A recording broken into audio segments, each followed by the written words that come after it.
Oh yeah. Oh yeah.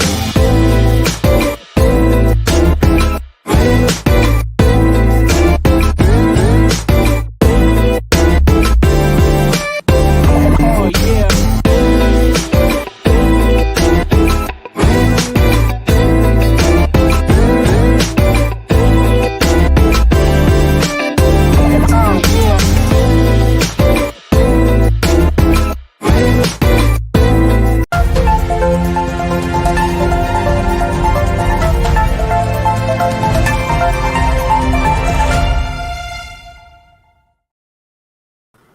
Good morning, everyone. Today is Thursday, January the 19th, 23, and I'm looking at my little internet connection of StreamYard, and it kind of seems like that it is not good. Seems like that it's kind of low. So y'all let me know if my video is kind of choppy, kind of laggy. But I'm looking at the internet connection. Let me see from my computer, and it seems like it got full bars for some reason. Looks like that here on StreamYard, it is not that well. Anyway, we're gonna go ahead and keep it moving. So I wanted to discuss the particular article that I saw last night. It's from the ChristianPost.com, and concerning Donald Trump apparently calling out evangelicals, especially evangelicals who supported him when he first got elected back in 2016. Grace and peace, rebuke and reprove. So hold on a second. I just want to take a look at this. Looks like everything on looks like every YouTube is going pretty well. You know, like I said, I'm gonna see if I can go ahead and get through this particular live stream without any problems. It doesn't seem like it's choppy on YouTube. Actually, hold up. It kind of does. Maybe just my video. So, we'll see. All right. So, yeah, as you guys come in, go ahead and hit like button. All right. Well, let's go ahead and get into this art. Pretty interesting. I read through it last night. Decided I wanted to crit this morning. All right. And it reads former President Trump is condemning what he characterizes as quote unquote disloyalty from evangelical activists who have not endorsed his 2024 presidential bid. Now, lot to unpack. With this particular article, but you can already see this. Donald Trump, not only is he going after other people like conservatives and stuff who decided they don't want to support him 24, he's also going after the evangelicals who don't want to support him. Trump will announce he is seeking a second term in office in the 2024 presidential election following his unsuccessful re-election bid in 2020. A Real America's Voice program, the Water Cool with David Brody on Monday. Host David Brody noted that, quote, when you announce your candidacy, at least as stands now, some of these prominent evangelical leaders who backed you last time, they're not yet willing to commit, like Robert Jeffries is not. Like Robert Jeffries is not, right, and some others. It looks like many of them are waiting to see how the field takes shape before backing anyone, he added. Brody asked Trump if he had a quote-unquote message to them. Let's see what old Donald Trump got to say. Let's see what Orange Man Bad got to say. Trump responded by declaring, quote, I don't really care, adding, that's a sign of disloyalty. Nobody has ever done more for right to life than Donald Trump. I put 3 Supreme Court justices who all voted, and they got something that they've been fighting for many, many years. Now, okay, now to Donald Trump's credit, yes, he did elect those 3 Supreme Court justices, and those were the votes that were pivotal when it came to ending Roe versus Wade. So, you know, thank you for that, Donald Trump. But at the same time, as Christians, we know that overall it was God's sovereign grace that led to the ending of Roe versus Wade. So it wasn't Donald Trump himself, you know. And the reason why a lot of people are kind of reluctant on uh, trying to vote for Donald Trump again this next election cycle is because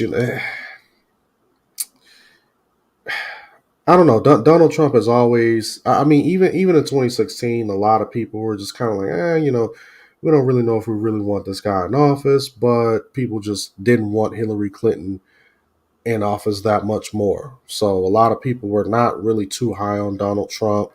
Um, you really didn't see an explosion of this quote unquote MAGA culture or these MAGA followers until after he had been in office for about a year or two.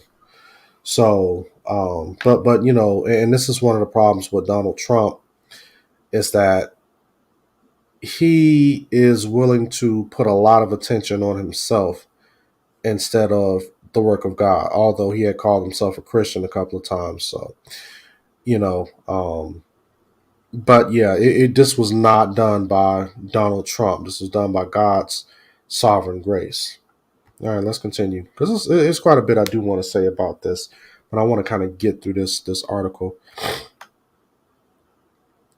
The former president mentioned how evangelicals and the pro-life movement, quote unquote, finally won last June when the U.S. Supreme Court issued the Dobbs versus Jackson Women's Health Organization ruling, determining that the U.S. Constitution does not contain a right to abortion, overruling the Roe versus Wade decision, establishing a national right to abortion. The Dobbs decision followed Trump's appointment of 3 justices to the bench, including the replacement of late liberal Justice Ruth Bader Ginsburg with Amy Coney Barrett. Trump suggested that evangelicals and pro-life activists did not do enough on behalf of pro-life candidates in last year's midterm elections. Quote, I'm a little disappointed because I thought they could have fought much harder during the election, the 2022 election, because they won and a lot of them didn't fight or weren't really around to fight. End quote. Trump's comments build on remarks he made following the 2022 midterm elections when Republicans failed to make large gains as expected. While Republicans secured a narrow majority in the U.S. House of Representatives, they saw a net loss of 1 seat in the U.S. Senate, even as President Joe Biden suffered from low approval ratings. Now, here's the thing about politics. Politics is, to me personally, I believe it's just a huge smokescreen, right? I mean, because a lot of these people, they do a little something. Basically, a lot of these people are just career politicians. That's basically it. They're just career politicians, and people are going to do whatever they can to stay in office, to remain in office, and to remain in certain political powers. Because I done been around people who are and who were tied into politics, especially with the Republican Party, and they've told me straight up, like, a lot of these guys, it's just a big dog and pony show.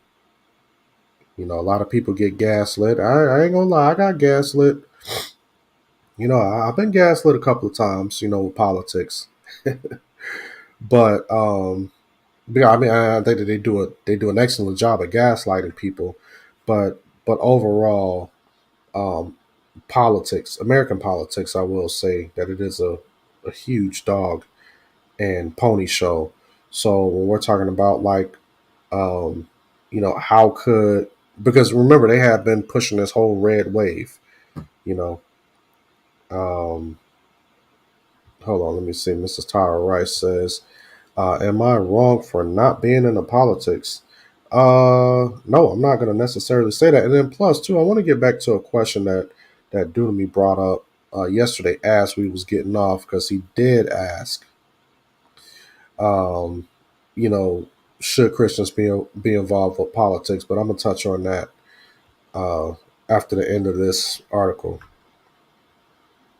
In a January 1st statement on the social media platform Truth Social, the former president insisted that, quote, it was the abortion issue poorly handled by many Republicans, especially those that firmly insisted on no exceptions, even in the case of rape, incest, or life of the mother, that lost large numbers of voters, end quote. So you can already see that is beef. That is beef. He said because of the no exceptions abortion.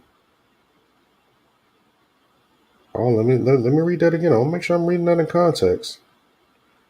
All right, he said it was the abortion issue poorly handled by many Republicans, especially those that firmly insisted on no exceptions, even in the case of rape, incest, or life of the mother, that lost a large number of voters. So almost it seems like that what Donald Trump is saying is that those who stood firmly on the no exceptions abortions in the case of rape or incest. Now, the life of the mother, that is that's actually a false statement. That's actually fake news, because I haven't heard anyone try to stand on that a woman shouldn't get an abortion, even if her life is in danger. That's a false statement. That's fake news. He also suggested that, quote, the people that pushed so hard for decades against abortion got their wish from the U.S. Supreme Court and just plain disappeared, not to be seen again, end quote. The line of questioning comes after Jeffries, the pastor of the First Baptist Church in Dallas, Texas, asserted in a statement that, quote, the Republican Party is headed towards a civil war that I have no desire to be a part of, end quote. And that's what I wanted to touch on as well. Because, yes, the Republican Party is headed for a civil war. I mean, the Republican Party is split right now. Now, of course, you got, your disagreements within the Democratic Party, but the Republican Party is split down the middle.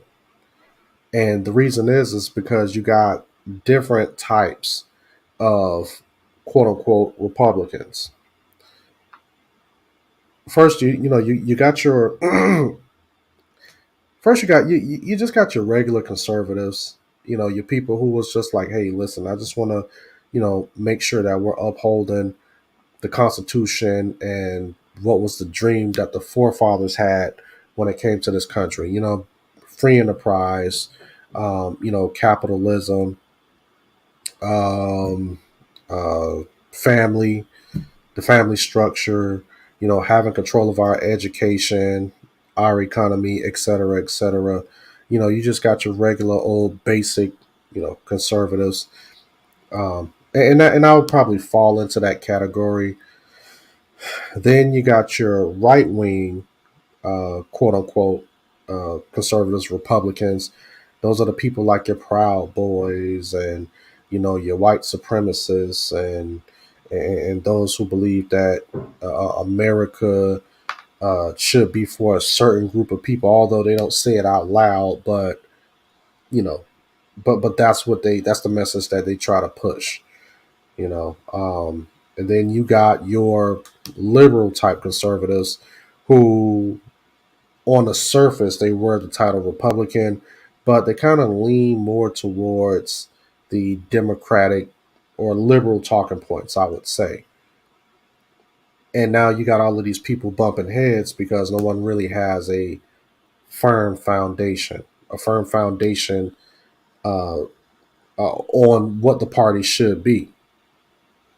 So this is why, and this kind of goes back to Sister Tyra Rice's question. She says, "Is she wrong for not being into politics?" No, I wouldn't necessarily say that anyone is right or wrong by being involved with politics, or not being involved with politics. And I think it's just a matter of discernment. You know, yes, you guys smash and hit that like button. Let's go ahead and wrap this up. Excuse me. Jeffries was one of the most outspoken supporters of Trump during his insurgent presidential bid in 2016, continuing to stand behind him during his presidency and ahead of his 2020 re-election campaign. Both of Trump's previous runs for the presidency have seen the candidate achieve sizable support from white evangelicals, an important voting bloc in both the Republican primary and general electorate. Exit polling from the 2022 presidential election shows Trump capturing 76% of the evangelical vote, while exit polling from the previous presidential election measured his level of evangelical support at 81%. With less than 2 years to go until the 2024 presidential election, no other major candidates have announced bids for the Republican nomination to the president, although several are thought to be considering White House runs. Trump has shouldered a lot of blame for the disappearing midterm election results for Republicans, with critics contending that he supported candidates in primary elections who proved unelectable in a general election. The Real Clear Politics average of polls of Republican primary voters examines support for Trump and his hypothetical Republican opponents. The current Real Clear Politics average, consisting exclusively of polls taking after the 2022 midterms, shows a plurality of Republican primary voters, 44.3% favoring Trump.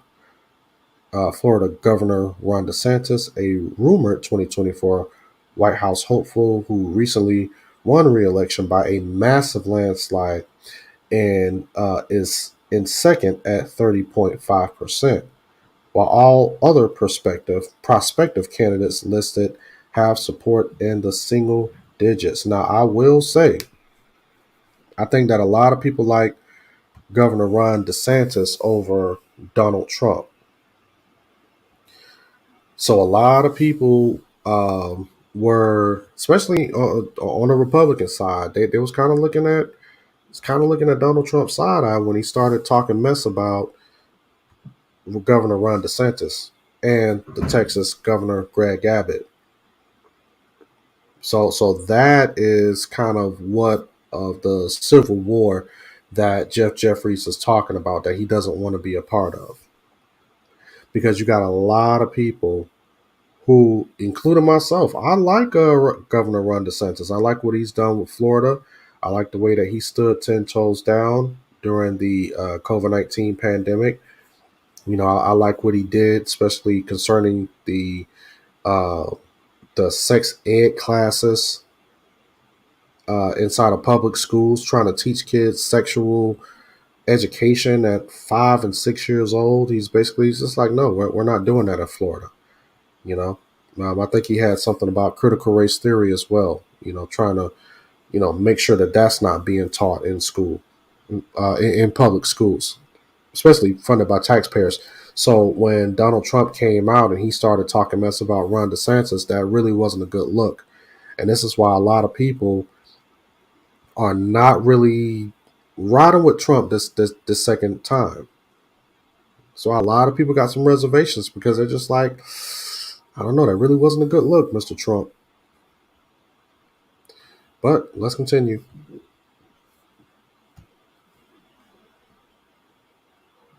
Polling data compiled by Real Clear Politics before the midterms showed Trump leading by wider margins in all but one poll, and that is the end of this particular article.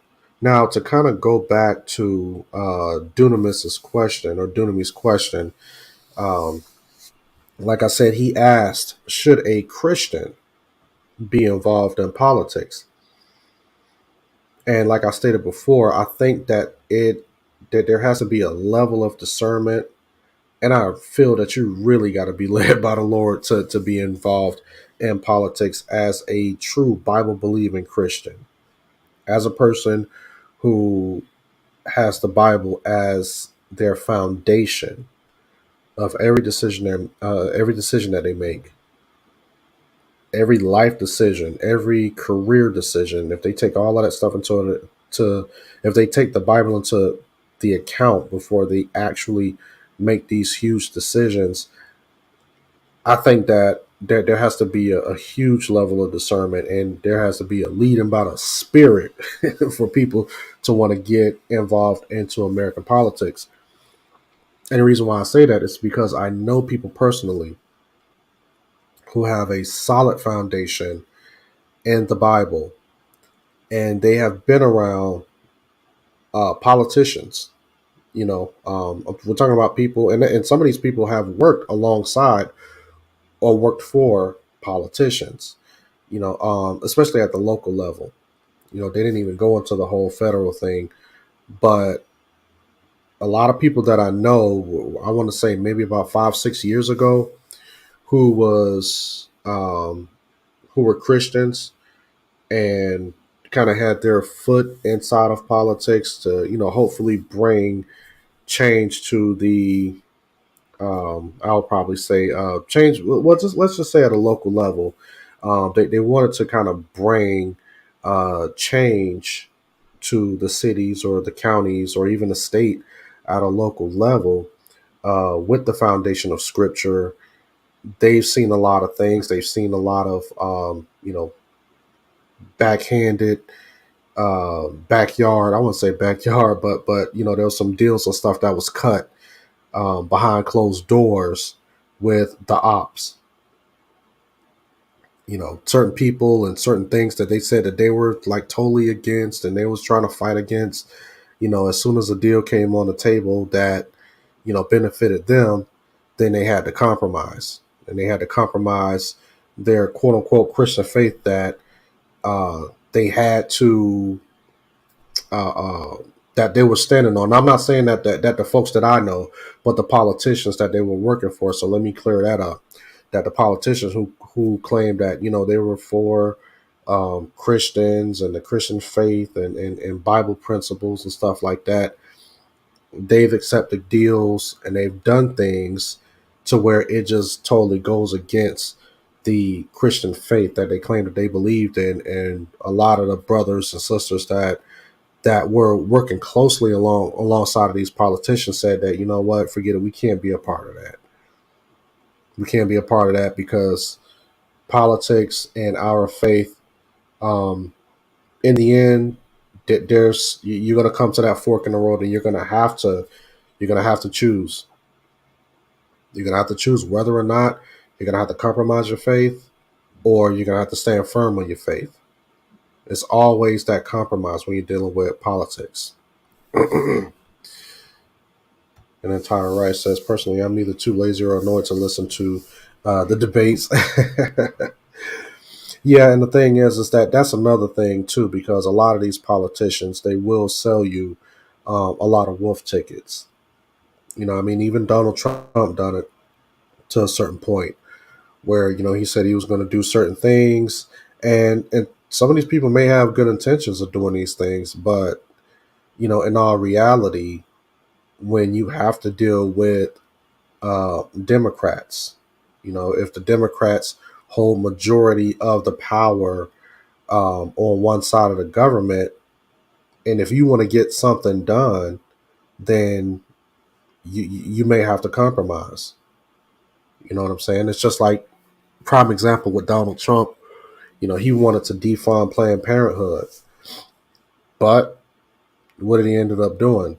He ended up giving them $550 million. I think this was back in I want to say maybe 2017, 2018, something like that.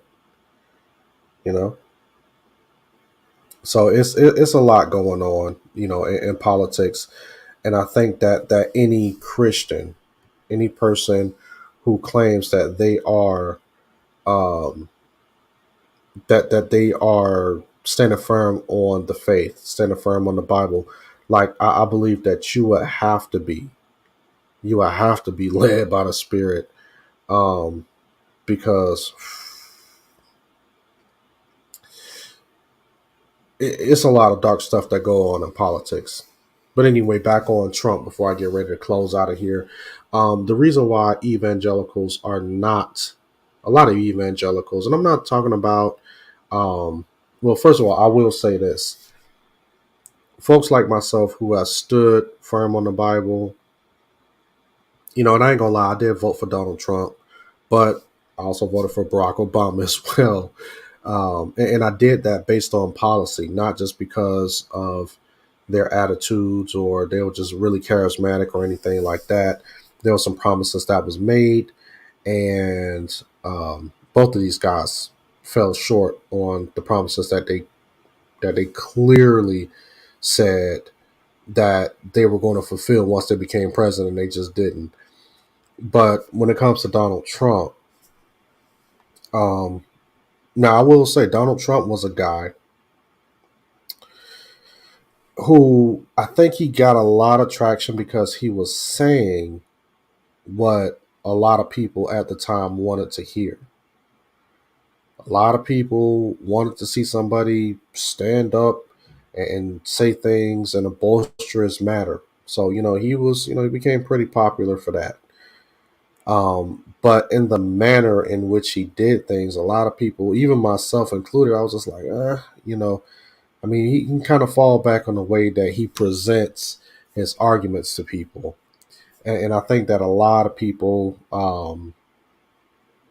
especially Christians, were kind of like, I don't know, this is all we got. We kind of like some of the stuff that he's doing, but this is kind of what we working with. So, so now you got a lot of these people who did support him back in the day, 2016 during the first election, evangelicals, who are now like, I don't know, I don't know if I don't know if we're really gonna support him because, to be honest, Donald Trump, number one, he's getting old. So I mean, what he's gonna be in his 80s if he gets reelected. Um, and now I think that me personally, that a lot of voters are going to be looking for somebody young. They want somebody younger, somebody more spry, somebody who doesn't, who knows how to stand and hold their own. Um, you know, yeah, and Donald Trump is just not it. Just to put it, just to put it plainly, it was a good run. The 4 years, yeah, he had a good run, but I think that people are looking for something new. Donald Trump is kind of like the been there, done that. And, that's why a lot of people are hoping that Ron DeSantis will run, because Ron DeSantis seemed like he's a little bit more put together and he's a little bit more calm. Now, he stands 10 toes down on what he believes and what he thinks should be done. And he's a lot younger than Donald Trump. And the way that he carries himself is more palatable. So that's why, when Donald Trump attacked him, that's why a lot of people started looking at Trump sideways and saying that, hey, we don't think that that's a good look. You're scared that this man is going to rise up and become the president and he's going to outpoll you and he could be the next president. And your whole, candidacy could flop. So, but yeah, and there's another reason why I don't really cover too many political things, because like I said earlier, politics can be, in America, it is a huge smokescreen. There's a huge smokescreen, and there's just so much going on. And if you believe that politics is, yeah, Nicole Smith said DeSantis is Trump too, though. If he comes out now, the same opposers of Trump will oppose DeSantis. I don't think so. I don't think so. Not some of the conservative people that I've been around who's been following this. A lot more people will follow. They will vote for. They'll put more support behind DeSantis before they would Trump. You know. So yeah, but like I said, man, I believe it's a smoke screen, and I think what's the guy, Arcane Logos, who said earlier, they're all paid actors. In a way, I kind of believe that, but I ain't gonna put my tinfoil hat on today. I'm gonna leave that for another topic, for another discussion. But just to basically sum it up as I get ready to get up out of here, um, you know, as Christians, when it comes to politics, we just have to be discerning. I'm not telling people to vote. I'm not telling people to not vote. I'm not telling people to support whatever candidate and to not support another candidate. I'm just saying that as Christians, the only thing that we are supposed to be looking to is to Christ's eternal kingdom, because that's the only thing that has stood and it is going to continue to stand for eternity. And we can't compromise that. We can't compromise our faith because of politicians and things that we see that's happening in this country. We gotta stand. We gotta stand firm on the gospel, on the word of God. And the politicians are not gonna do it. They're not gonna do it. And when you get the people like Donald Trump, who, you know, a guy like that who says that, hey, you're pretty disloyal if you don't support me in my 2024 run. Well, hey, I'll be that. I'll be that. I'd rather be disloyal to you, but loyal to my Lord and Savior. And let's continue to pray for a guy like Donald Trump, and not only him, but you know, um, his supporters. Pray for the country. Let's continue to pray for the country. Hopefully things would turn around, but at the same time, if things don't turn around, it's still all in the will of the Lord. And guess what? God is still going to protect us, and he's still going to take care of us, no matter which way or which direction that this country goes into. You know. But anyway, guys, I got to get ready to get up out of here. Y'all let me know what y'all think in the comment section below. Do you guys think that as Christians, that we got to stand on loyalty? If we supported Trump the first time, we got to support him again. Maybe he is going to be the guy to help us navigate through these tough times as Christians in this particular country. He's the only guy that can do it. Or do you guys happen to believe that we don't owe our allegiance to anyone but Christ? And that's it. If Donald Trump is upset because somebody does not want to support him in his next presidential run, just because what he believes does not align with what we believe in the Bible, then hey, we're disloyal all day. We're disloyal all day. All right, and with that, you guys hit that like button, rate it, share, subscribe, hit that notifications bell. So therefore, whenever I get ready to go live, you guys will be the first ones here. And whenever I upload a video, you guys will be the first ones to see it. And with that, you guys enjoy the rest of your day. And I will see you guys later, Lord willing.